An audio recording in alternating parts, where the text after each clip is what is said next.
Assalamualaikum warahmatullahi wabarakatuh. Halo teman-teman semuanya, saya Elsa Gempurita dengan NIM 2314070068 dari kelas PGMIB. Elsa merupakan anggota dari kelompok 6 dengan materi organisasi kurikulum. Pada kesempatan kali ini, Elsa akan menjelaskan bagian yang kedua, yaitu tentang jenis-jenis organisasi kurikulum.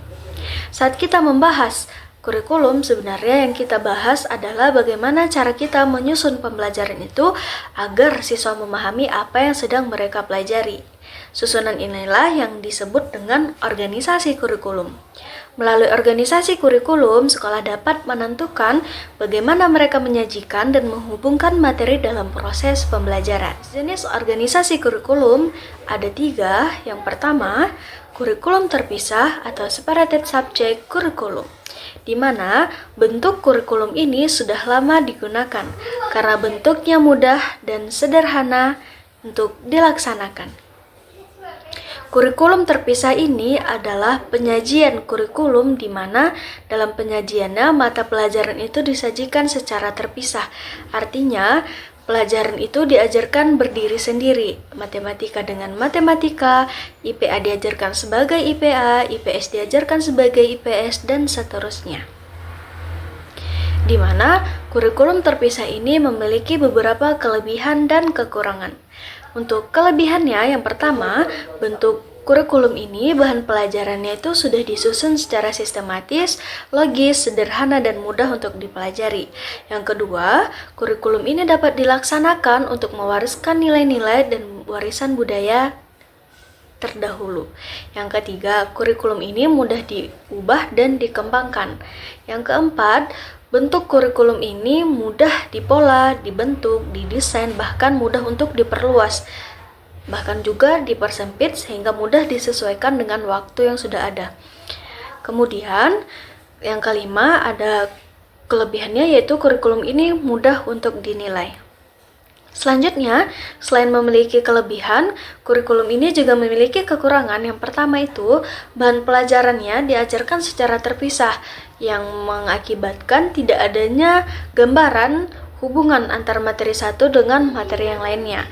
Yang kedua, bahan pelajarannya yang diberikan itu tidak bersifat aktual, artinya tidak dekat dengan kehidupan nyata siswa. Yang ketiga, proses belajar lebih mengutamakan aktivitas guru dibandingkan siswa, artinya kurikulum ini bersifat teacher centers, bukan student centers. Kemudian, bahan pelajaran yang digunakan maupun informasi yang disampaikan bersifat tidak fleksibel, artinya membawa pengetahuan dari masa lalu yang tidak bersifat dinamis berkemajuan, artinya dia bersifat statis atau bisa dikatakan ketinggalan zaman.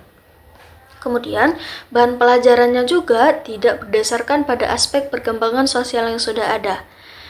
Untuk kurikulum ini, kekurangannya juga tidak mempertimbangkan bagaimana aspek kebutuhan, minat, dan karakteristik peserta didik. Kemudian, jenis yang kedua yaitu kurikulum terhubung. Pola kurikulum terkorelasi yaitu pola organisasi kurikulum yang menghubungkan pembahasan suatu mata pelajaran dengan mata pelajaran lainnya, atau satu bahasan pokok dengan bahasan pokok yang lainnya. Materi kurikulum yang terlepas diupayakan untuk dihubungkan dengan materi kurikulum yang sejenis atau relevan dengan tujuan pembelajaran, sehingga dapat memperkaya wawasan siswa.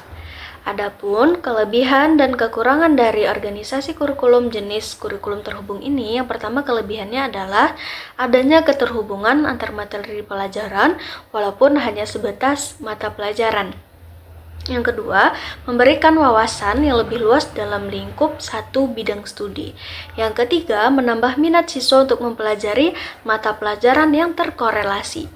Yang keempat, korelasi yang memungkinkan siswa untuk membangun pengetahuannya itu lebih fungsional.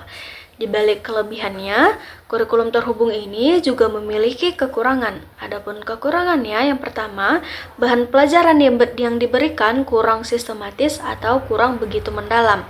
Kemudian, yang kedua, kurikulum ini kurang menghubungkan menggunakan maksudnya kurikulum ini kurang menggunakan bahan yang aktual sehingga tidak dekat dengan kehidupan siswa. Yang ketiga, kurikulum ini juga tidak memperhatikan bagaimana bakat, minat, serta karakteristik peserta didik. Kemudian, kekurangannya yang terakhir, apabila prinsip penggabungannya belum dipahami seutuhnya, memungkinkan bahan pelajaran disampaikan terlampau abstrak. Artinya, banyak pemahaman yang rancu atau bisa menimbulkan miskonsepsi dari pembelajaran yang disampaikan. Dari kelebihan dan kekurangan kurikulum terhubung itu tadi dapat kita simpulkan bahwa jenis organisasi kurikulum terhubung ini memungkinkan adanya penyatuan satu pokok pembahasan yang relevan dengan tujuan pembelajaran menjadi satu mata pelajaran. Artinya, dia hanya menggabungkan beberapa materi pokok bahasan yang selaras atau yang relevan saja, walaupun hanya dalam satu lingkup mata pelajaran. Untuk jenis yang ketiga yaitu kurikulum terintegrasi atau integrated curriculum, di mana kurikulum ini memandang bahwa dalam suatu pembahasan pokok harus terpadu atau harus terintegrasi secara menyeluruh. Keterpaduan ini dapat dicapai melalui pemusatan pelajaran pada suatu masalah tertentu dengan alternatif pemecahan masalah yang dapat dilakukan melalui berbagai disiplin ilmu antar mata pelajaran, sehingga batas-batas pelajarannya dapat kita tiadakan. Untuk pembelajaran yang memungkinkan yang bisa digunakan yaitu dalam bentuk pemecahan masalah, metode proyek, inquiry, discovery, pendekatan saintifik, dan lain-lain. Kemudian, kelebihan dan kekurangan dari kurikulum terintegrasi ini, yang pertama, kelebihan dari kurikulum terintegrasi ini adalah mempelajari bahan pelajaran melalui pemecahan masalah dengan cara memadukan beberapa mata pelajaran secara menyeluruh dalam menyelesaikan suatu topik atau permasalahan. Maksudnya, untuk memahami suatu pembelajaran itu, pemecahan masalahnya dapat kita laksanakan dalam berbagai cara dalam disiplin ilmu antar mata pelajaran yang sudah kita gabungkan. Kelebihan yang kedua, memberikan kesempatan pada siswa untuk belajar sesuai dengan bakat, minat, serta potensi yang dimilikinya secara individu.